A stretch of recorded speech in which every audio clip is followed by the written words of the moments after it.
Alright guys, here we are for video 4. It's going to be trigonometric ratios. So we are actually getting into the real topic of trigonometry and right triangles. So today we're going to talk about these three special things called sine, cosine, and tangent. Alright, this is really what trigonometry is all about and what the next couple of videos are going to be about. By the end of this video, you should be able to do three things. You should be able to identify the hypotenuse of a right triangle, identify the two sides called the opposite and the adjacent side of a right triangle, and we should be able to set up ratios for sine, cosine, and tangent. And I'll go over exactly what these three things are throughout this video. All right. So, very important. First, we need to remember that our right triangle breaks up into three things: a hypotenuse and two legs.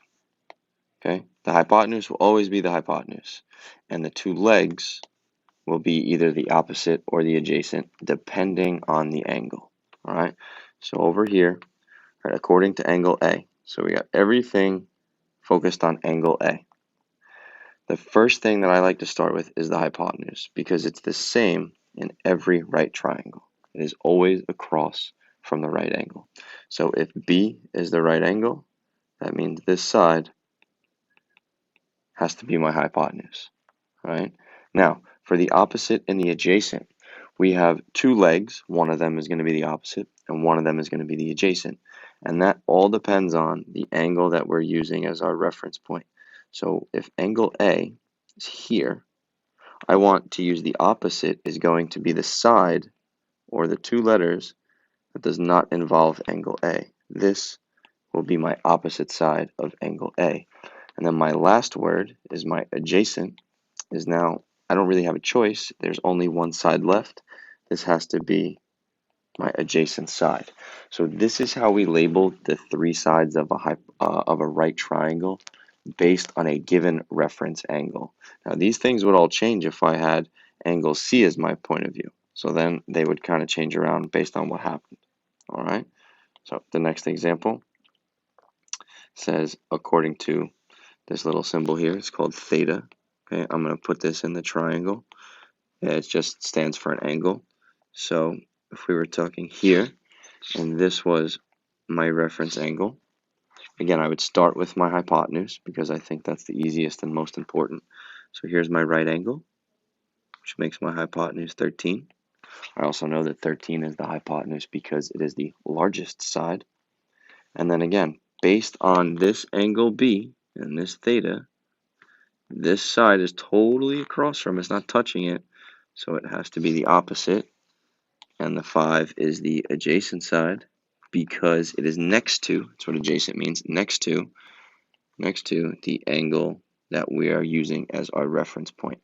So what you would do, or one of the things that I like to do here, is I like to create a brace map, and opposite, adjacent, hypotenuse.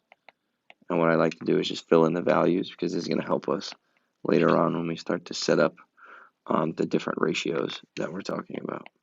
So this is super important as well. All right. So this kind of handles the first two success criteria of the video. Can you identify the hypotenuse? And after you have that hypotenuse, do you know what's opposite and adjacent? All right. Now we're going to get into the three ratios: sine, cosine, and tangent. Okay. So the sine of an angle is going to tell us which angle to use. All right. One thing to note: it can never be the right angle. So they can't ask you for a ratio of the right angle, right? It can only be one of the other two, okay? And it's also, now this only works in right triangles, all right? That's really important as well.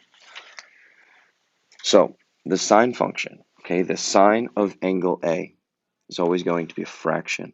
It's always going to be the opposite side over the hypotenuse side. The cosine function is always going to be the adjacent side over the hypotenuse side.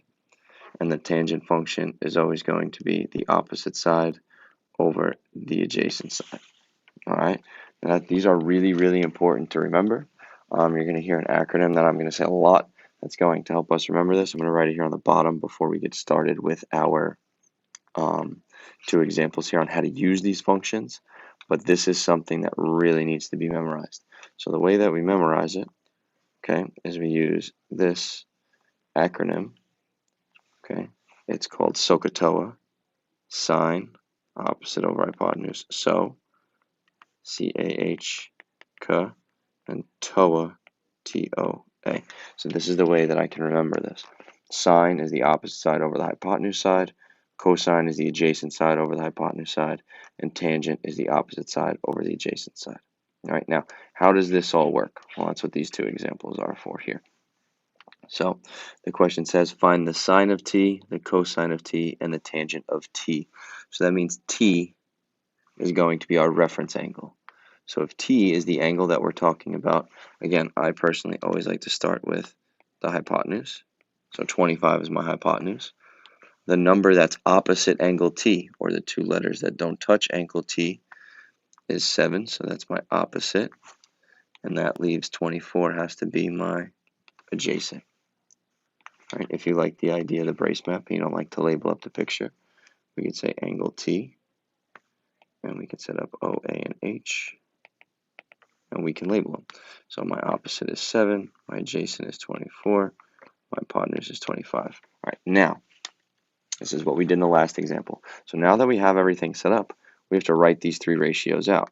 So the sine of angle T is the opposite side over the hypotenuse. Well, the opposite side is 7. The hypotenuse is 25. So 7 over 25. And do the cosine of angle T. And then what is that fraction? Well, the cosine is the adjacent over the hypotenuse. That's going to be 24 over 25. 24 over 25. And the last one is the tangent. We do tangent of angle T. That's going to be the opposite over the adjacent. So that's going to be 7 over 24. All right, and this, or these, would be your final answer to this question. Now, usually questions will only ask for one, or you'll only have to use one, but this is how you would set it up for each one based on angle T. So they could change the angle to angle C if they wanted, but they could not use angle A because it is the right angle. All right, let's do the second example.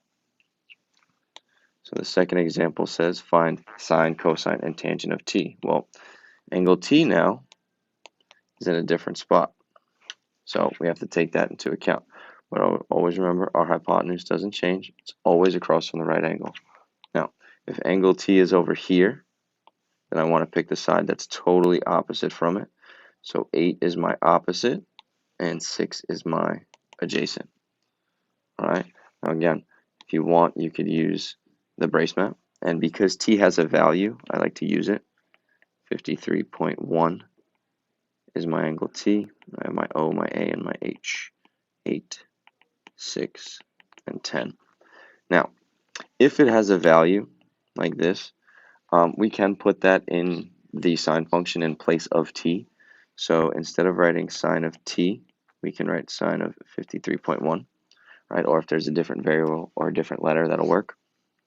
And we know that sine, from over here from our helpful acronym, opposite over hypotenuse. So that's going to be 8, which is the opposite, and 10, which is the hypotenuse. You don't necessarily have to simplify this fraction. Right? You could if the multiple choice had a different value. You could simplify that. The next is the cosine of 53.1, which is the adjacent. So that's going to be 6 over 10. And the last one is going to be the tangent of 53.1, which is going to be 8 over 6 because it is opposite over adjacent. All right, and this is how you set up these three ratios. Now, this is probably one of the most important videos in this unit because you have to be able to set these ratios up in order to do videos 5, 6, and 7. So this is really, really important. All right, we're going to do one more example that I'm going to make up here because it is going to be in your packet, and I think it's important for you guys to know how to do. If I told you that the sine of A was 3 over 5, and the tangent of B was 4 over 3. Could you draw me right triangle ABC? So I'm going to start with right triangle ABC. Now I know that C has to be the right angle because I told you earlier that these letters could not be a right angle. So if I have A and B, then C must be the right angle. Now, this one is talking about angle A. So I'm talking about right here. And we know that the sine function is the opposite over the hypotenuse. Well, I know the hypotenuse is across in the right angle, so the 5 has to go there. And 3 has to be opposite of angle A. So if angle A is right here, then I know 3 has to go here. And that only leaves me with one more side. So I have a missing side. I could use Pythagorean theorem if I wanted to solve for that missing side, but let's use this tangent because they gave it to me. So tangent is talking about angle B, which is this one.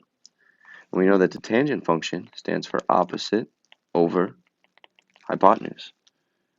Not opposite over hypotenuse, I'm sorry. Opposite over adjacent.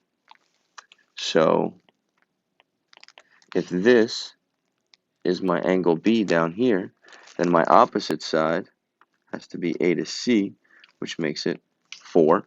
And as we already know, the adjacent, or the side next to this angle, is 3.